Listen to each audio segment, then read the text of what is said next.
Chères auditrices, chers auditeurs, bonjour. Je vais consacrer le thème du jour sur les différents esprits. Une autre des fonctions du ritualiste est son rôle de passeur d'âme ou de chasseur de fantômes.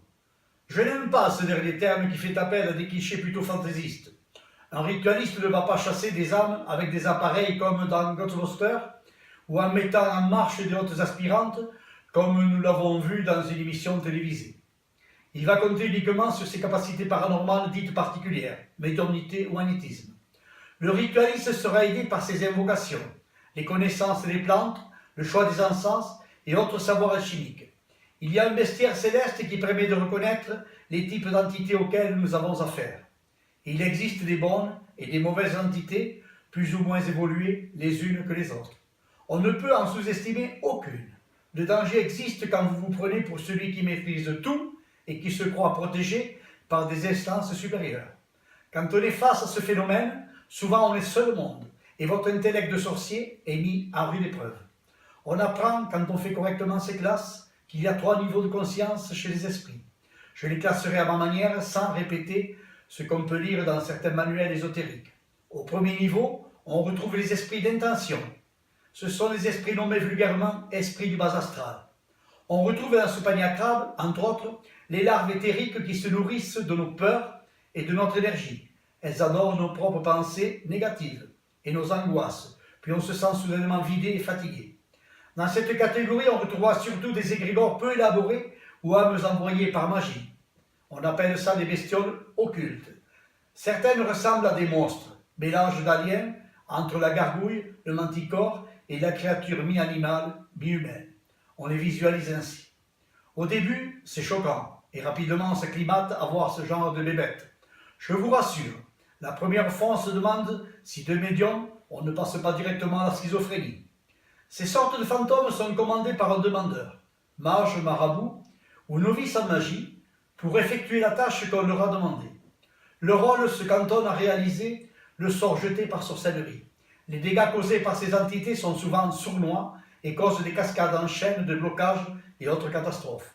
Leurs intentions se répercutent souvent sur la santé, l'affectif et sur l'environnement qui devient rapidement désagréable, voire invivable.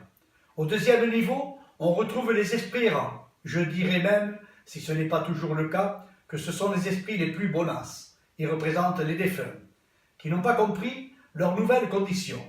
Ils sont coincés dans une dimension entre le matériel et l'immatériel. Le célèbre film Ghost explique parfaitement ce phénomène. Ils ne conçoivent pas leur mortalité et continuent soit à vivre dans leur maison ou sur le lieu de leur mort, si celle-ci a été brutale. Tous les phénomènes dits de hantise. Ces fantômes sont taquins et cherchent souvent à communiquer pour pouvoir retrouver la paix. Ils ont gardé leur caractère de leur vivant. S'ils étaient méchants, ils le sont aussi dans cette condition éthérique. Ils n'ont que peu de pouvoir, mais pour les plus anciens, ils peuvent agir sur la matière, d'où déplacement d'objets, sensation de froid, manifestation à travers des bruits. Au troisième niveau, il y a les esprits évolués. Ils sont notre bête noire. Attirer ce genre d'esprit est souvent volontaire. Je l'explique. On ne peut avoir affaire à ce type d'entité que lorsqu'on s'amuse à ouvrir des portes entre les dimensions.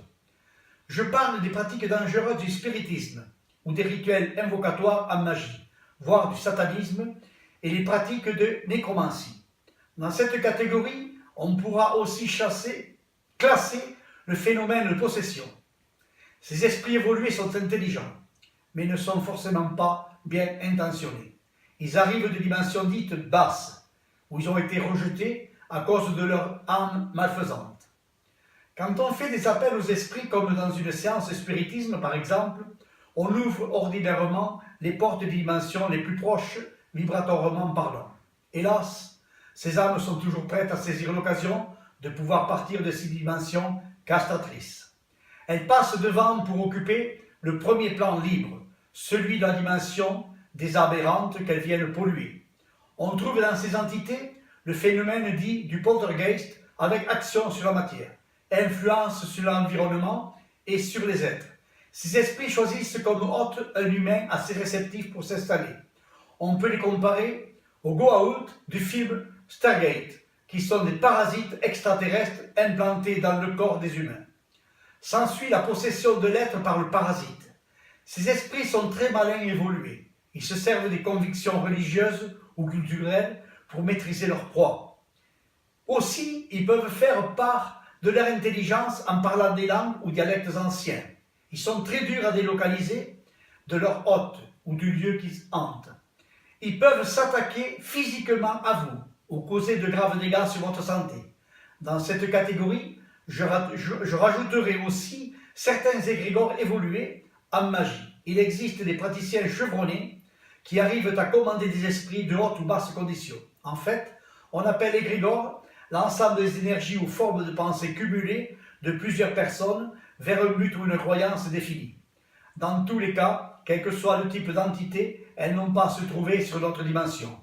Il est nécessaire de faire un nettoyage des lieux. Merci de votre écoute et à bientôt.